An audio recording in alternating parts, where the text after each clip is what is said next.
Hello friends, here I am back with the lecture number 12 on smart read vocab. आज इस lecture में मैं discuss करने वाला हूँ स्मार्ट रीड ड्रिल नंबर 12 में यूज्ड पैसेज के इंपॉर्टेंट वर्ड्स को। So without taking any more time, चलिए शुरू करते हैं। So the very first word of today is anthropocentric. Let me tell you guys, ये जो वर्ड्स हैं हमने लिए हैं स्मार्ट रीड ड्रिल नंबर 12 के पैसेज से, और ये जो पैसेज है हमने लिया है द हिंदू से once again, and it is based on ecology. So again एक डिफरेंट रीड आपको मिलेगी इस पैसेज में, पढ़िएगा and definitely you will like it. Now let's come back to the word anthropocentric. Reference दिया है anthropocentric activities.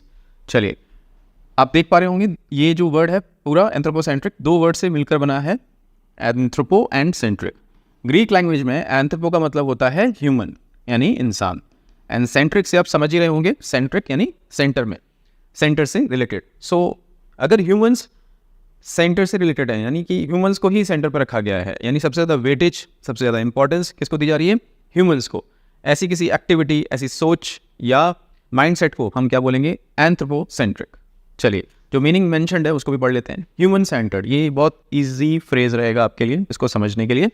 Viewing the world in terms of human values and experiences, considering humans as the central और most significant entity. Humans को कैसे consider किया जा रहा है? Most significant entity, यानी सबसे इंपॉर्टेंट एंटिटी पूरे इकोसिस्टम में, पूरे इकोलॉजी में। सो आई होप आपको वर्ड समझ में आ गया होगा। चलिए, इसको इमेज से और डेप्थ में समझते हैं। दो पिक्चर्स हैं, आप देखिए गौर से, क्या डिफरेंस है। इस पिरामिड में टॉप पर यानी सबसे ज़्यादा इंपॉर्टेंस किसको दी जा रही है? ह्यूमन को। एंड अगेन ये भी एक इमेज है जिसमें सर्कल में उधर भी बहुत सारे एनिमल्स हैं एंड देन ह्यूमन है, देन इधर भी बहुत सारे एनिमल्स हैं जो इकोलॉजी में पाए जाते हैं, इकोसिस्टम में पाए जाते हैं। पर जो ह्यूमन है उसको कहीं सेंटर के आसपास ही कहीं रखा गया है, ऐसा नहीं है कि टॉप पे रखा गया है। एंड सर्किल है, वो पिरामिड है, यानी नीचे बॉटम, फिर उसके ऊपर, फिर उसके ऊपर वो टॉप। यहाँ कोई टॉप नहीं है। अब देखिए, ह्यूमंस को कहीं बीच में रखा गया है।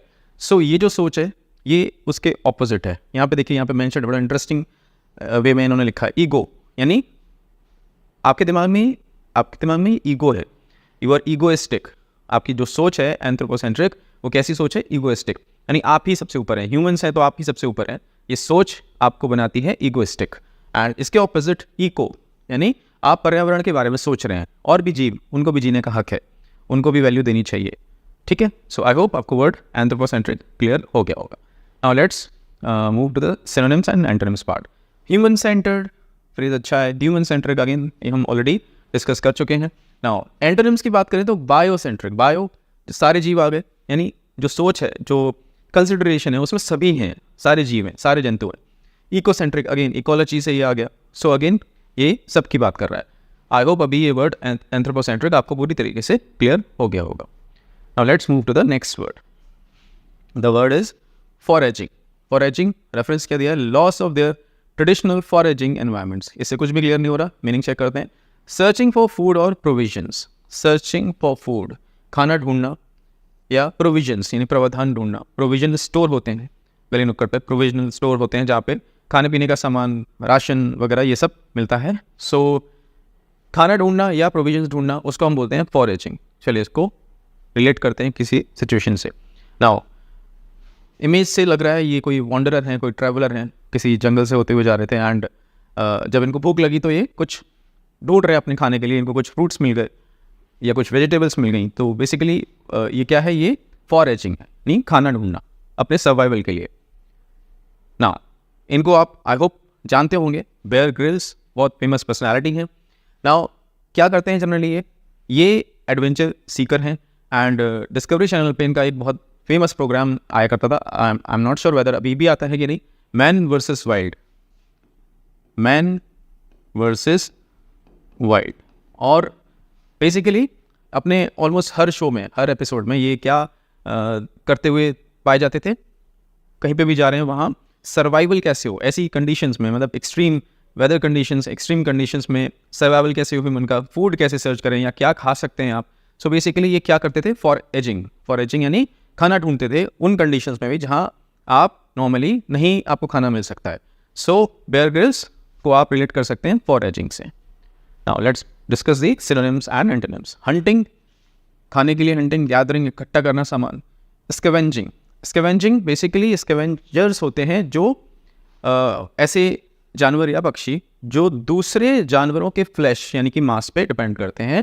फॉर एग्जांपल किसी शेर ने किसी बकरे को हंट किया, खाया, थोड़ा बहुत मांस वहीं पे पड़ा रह गया, सो गिद्ध आ जाएंगे, चील आ जाएंगे या दूसरे सियार टाइप के जानवर आ जाएंगे और उसको खाएंगे। ठीक, सो स्कैवेंजिंग।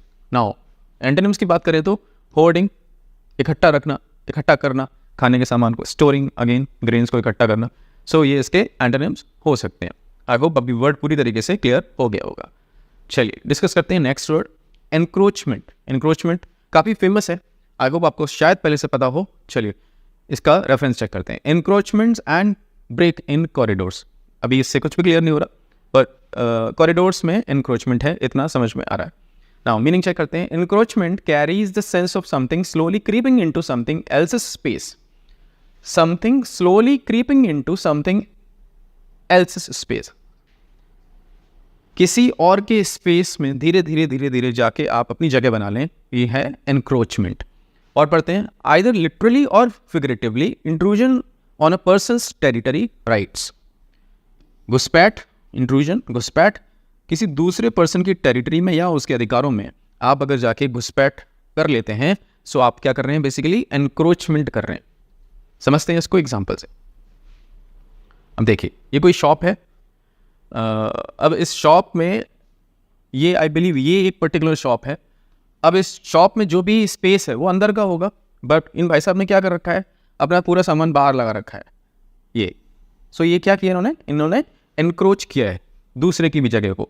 अगर बाहर की जगह की बात करें तो ये इनकी जगह नहीं है, तो इट्स स्टिल अगर ये सामान वहाँ पर रोज़ लगा रहे हैं, so he is basically encroaching it. Now दूसरी शॉप के सामने भी उन्होंने अपना सामान लगा रखा है, तो ये एक एग्जाम्पल है एनक्रोचमेंट का। आप अगर अपने शहर में भी देखा होगा आपने, कई जगहों पे फुटपाथ पे लोग आके अपनी रेडी लगा लेते हैं या अपनी शॉप लगा लेते हैं टेम्परेरी, और इंक्रोच कर लेते हैं बेसिकली। मैं इस पर नहीं जा रहा कि ये सही है या गलत है, पर हाँ एग्जाम्पल है इंक्रोचमेंट का। आई होप अभी क्लियर आपको हो गया होगा। चलिए डिस्कस करते हैं सिनोनिम्स एंड एंटोनिम। ट्रेसपासिंग, किसी दूसरे की जगह में जाके घुस जाना, किसी दूसरे के प्लॉट में जाके घुस जाना, घर में घुस जाना, ट्रेसपासिंग। इंट्रूजन, घुसपैठ, इन्वेजन, अगेन घुसपैठ, रिलेटेड हैं दोनों एक दूसरे से, intrusion and invasion. Now antonyms की बात करें, रिट्रीट, पीछे हटना, विड्रॉल, पीछे हटना। सो ये हो गए हमारे एंटोनिम्स किसके, एनक्रोचमेंट के। चलिए आई होप अभी ये वर्ड पूरी तरीके से क्लियर हो गया होगा। Now let's move to the next word, mitigate. अगर आपने मेरा पहला लेक्चर, पहला ही था शायद, उसमें मैंने डिस्कस किया था वर्ड एग्रेवेट। एग्रेवेट यानी किसी प्रॉब्लम को और इंटेंसिफाई कर देना, वर्सन कर देना और ख़राब कर देना, बद से बदतर कर देना। उसी का एंटोनिम है मिटिगेट, जो हमने उस समय भी डिस्कस किया था। सो आप रिलेट कर पा रहे होंगे। रेफरेंस पढ़ते हैं, several state governments have been trying to mitigate the conflicts. ये बड़ा अच्छा रेफरेंस है, क्लियर हो रहा है यहाँ पे।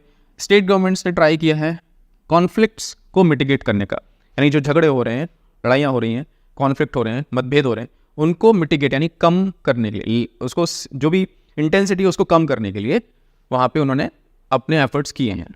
चलिए मीनिंग चेक करते हैं। To make less severe, to make less severe, serious और पेनफुल। कोई चीज़ पेनफुल है, कोई प्रॉब्लम है तो पेनफुल है, सिचुएशन है पेनफुल है या सीवियर है, उसको लेसन करना यानी कम कर देना, उसकी इंटेंसिटी को कम करना, मिटिगेट करना।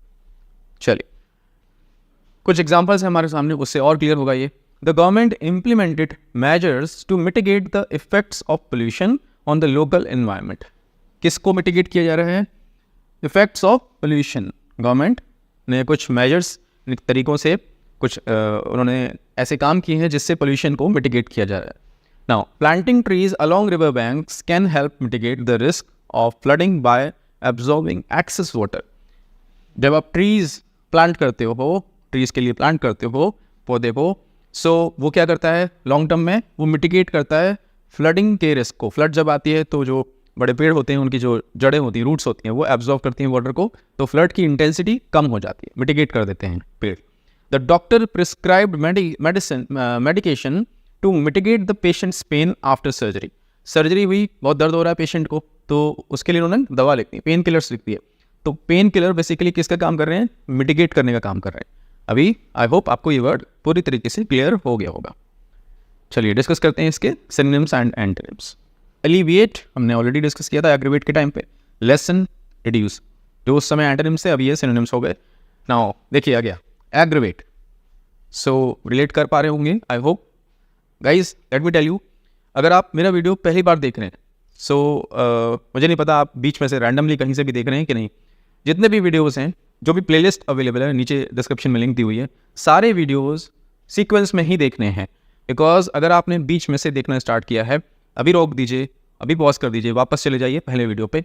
जब तक आपको पूरा आइडिया क्लियर नहीं होगा स्मार्ट रीड से रिलेटेड, क्या जो मैं करना चाहता हूँ आपकी प्रिपरेशन को लेके, आपको मैसेज ही नहीं जाएगा या आपको समझ ही नहीं आएगा यहाँ पे हो क्या रहा है, वोकैबुलरी क्यों डिस्कस की जा रही है, रोज़ में क्यों आ रहा हूँ आपके सामने और क्यों डिस्कस कर रहा हूँ वर्ड्स, या उसके पीछे जो रीजनिंग है या जो पर्पस है वो क्या है। जब तक आप सारे वीडियोस सीक्वेंस में नहीं देखेंगे, आपको कुछ भी हेल्प नहीं होने वाली। ऐसे वर्ड्स अगर आपको करने हैं तो आप खुद भी कर सकते थे, पर मैं क्यों कर रहा हूँ उसके पीछे एक रीज़न है। इसके बाद हम एक एक्सरसाइज अटैम्प्ट करते हैं, स्मार्ट रीड एक्सरसाइज, अगेन बहुत इंपॉर्टेंट पार्ट है। सो ओवरऑल हमें वोकैबुलरी बिल्ड करनी है, उससे भी ऊपर हमें रीडिंग कॉम्प्रहेंशन बिल्ड करना है, उसको नेक्स्ट लेवल पे लेके जाना है। सो ये सब कुछ उसी के लिए हो रहा है। सो आई रिक्वेस्ट, अगर आप बीच में से देख रहे हैं रोक दीजिए, पहले वीडियो से स्टार्ट करें, द वेरी फर्स्ट वन जहाँ पे हमने डिस्कस किया था पेन पॉइंट, ठीक है, तो वही करना है। चलिए, सो एग्रेवेट हो गया, बढ़ाना किसी प्रॉब्लम को, वर्सन, इंटेंसिफाई। चलिए, ये थे antonyms. Now let's discuss the next word, quarrying. Quarrying ये आया है क्वेरी से, क्वेरी नहीं क्वेरी, QUARRY। इसका रेफरेंस देखते हैं, shrinking animal habitats caused by mining, quarrying. अब माइनिंग और क्वेरिंग एक साथ लिखे हुए हैं, यानी कहीं ना कहीं रिलेटेड हैं। ये हमें जब भी हम पैसेज पढ़ रहे होते हैं, हमें मीनिंग नहीं भी पता हो, तो ये कुछ हिंट्स होती हैं जिससे आप इन्फर कर सकते हैं कि यार इसका मीनिंग क्या है। तो जब एक वर्ड लिखा है माइनिंग, यानी ज़मीन खोद के उसमें से खनिज निकालना, तो वो ही यहाँ पे भी होगा। अगर कॉमा लगाया और वो अगला वर्ड ऐसा है जो आपको नहीं समझ में आ रहा, तो आप इन्फर कर सकते हैं कि ये वर्ड भी मोर और लेस सिमिलर मीनिंग वाला ही होगा। चलिए डिस्कस करते हैं इसका meaning. The extraction of stone, rock, sand, gravel और minerals from the earth for commercial purposes. वही जो मैंने अभी डिस्कस किया, ज़मीन को खोद के उसके नीचे से, यानी खदान जिसको बोलते हैं, खदानी का काम करना। खदानी करने के बाद जो ऊपर लाया जाता है, उसमें मिनरल्स हो सकते हैं, उसमें स्टोन हो सकते हैं, या ग्रेवल हो सकती हैं, सैंड हो सकती है। सो ये सब कमर्शियल पर्पज़ के लिए जब यूज़ करते हैं तो उसको हम बोलते हैं क्वेरिंग। चलिए, when you dig a hole in the earth looking for rocks, both the digging and the hole are called quarry as well. यानी नाउन के तौर पे द होल, नाउन के तौर पे भी क्वेरी बोलेंगे, एंड डिगिंग ये जो प्रोसेस है उसको भी हम क्या बोलेंगे, क्वेरिंग। आई होप अभी वर्ड आपको क्लियर हो गया होगा, इसकी इमेज से आपको और क्लियर हो जाएगा। ये पूरा, पहली बात तो ये जो अर्थ को खोदा है यहाँ पे इन्होंने, खदान जो जिसको बोल रहे हैं आप हिंदी में, ये पूरा इसको एज ए नाउन भी आप क्वेरी बोलेंगे। एंड ये जो पूरा प्रोसेस है, यहाँ पे देखिए क्रेन है, देन ये ट्रक्स हैं, ये सारे ट्रक्स लगे हुए हैं सामान को ऊपर पहुँचाना, इस पूरे प्रोसेस को भी आप बोलेंगे क्वेरिंग। आई होप अभी आपको समझ में आ गया होगा। चलिए डिस्कस करते हैं synonyms. Mining, excavation and extraction similar meaning है। एंड एंटोनिम्स की बात करें तो कंजर्वेशन बचा के रखना, प्रिजर्वेशन बचा के रखना, अगेन ये दोनों भी सिमिलर हैं। सो आई होप गाइस आपको ये वर्ड पूरी तरीके से क्लियर हो गया होगा। Yes, that's it. As I said earlier, अब क्या करना है हमें, अब हमें जाना है स्मार्ट रीड ड्रिल नंबर 12 पे। स्मार्ट रीड ड्रिल नंबर 12 पे, एंड आपको अटेम्प्ट करनी है पूरी exercise with your complete focus. And उसमें पहले आपको ये फ्लैश कार्ड्स आएंगे, वर्ड्स आएंगे आपके सामने, देन आपके सामने वोकैबुलरी क्विज आएगा, देन आपके सामने पैसेज आएगा, पैसेज पढ़ना है पूरे फोकस के साथ, जो टाइमर है उसमें मेंशन्ड है उसके साथ, कम भी कर सकते हैं, ज़्यादा भी कर सकते हैं अकॉर्डिंगली। देन आपको पैसेज पे जो बेस्ड क्वेश्चंस होंगे वो अटेम्प्ट करने हैं। एंड फाइनली जब आपकी रिजल्ट स्क्रीन आएगी, परफॉर्मेंस शीट उसमें आएगी, तो आपको उसमें से आपकी RC स्पीड और आपका RC लेवल, ये दोनों चीज़ें शेयर करनी है मेरे साथ इन दी कमेंट सेक्शन और ऑन व्हाट्सएप। इससे क्या होगा, I will be able to help you, I will be able to assess your performance, and then I can help you accordingly. It is very important guys, so don't skip it. चलिए, as I always share my number, this is my number, I am available in WhatsApp 8979589366। CLAT को लेके या किसी और law exam को लेके कोई भी इशू आ रहा हो, please feel free to reach out to me, I am there for your help. So guys, this is it. मैं मिलता हूँ आपके साथ नए लेक्चर में नए वर्ड्स के साथ। Take care.